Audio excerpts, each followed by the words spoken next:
So we're talking about bias incidents triggering violent attacks, or deadly force incidents, as the Faith-Based Security Network refers to them, at churches. And so this, I think, is what most people think about, Shanna, when they're thinking of somebody who has a bias against a particular faith or a faith-based organization, and then they act on it violently. Yeah, bias incidents and the mass shootings, that is everybody's initial thought, and it's so inaccurate. It's our thought because those are the ones that get national news, and they're rare.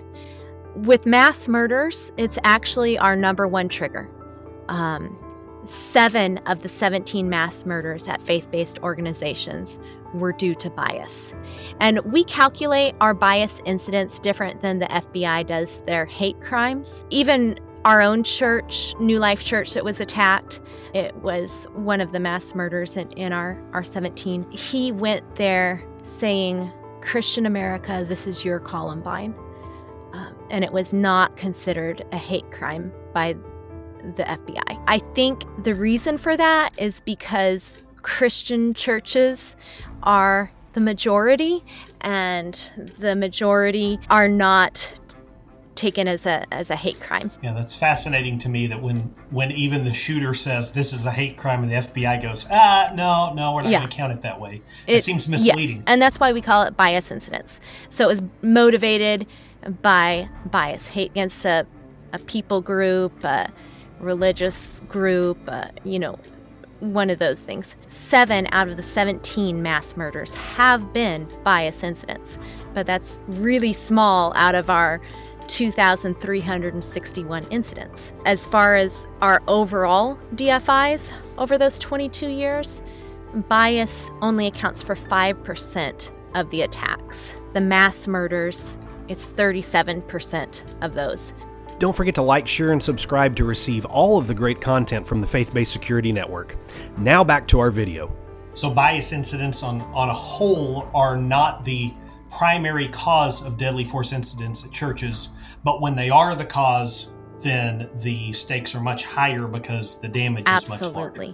Absolutely. So we can do things to prevent the mass murders too. One of the biggest differences there is they have plotted it out. They're thinking about it. They want an easy target. So don't let yourself be an easy target. The most recent one that attacked Covenant School, she had gone to Opry Mills in Nashville around Christmas time, scoping that out. Saw too many, I think it was police cars in the parking lot.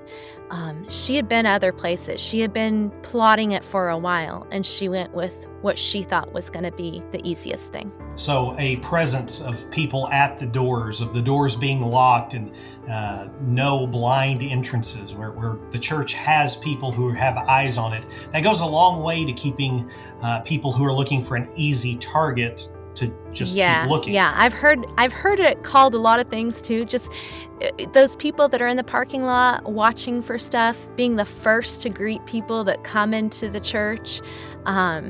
I've heard aggressive hospitality and things like that. We do want to be so welcoming, but we want to pay good attention. And it is great for the security guys to be the first truly friendly faces that they see.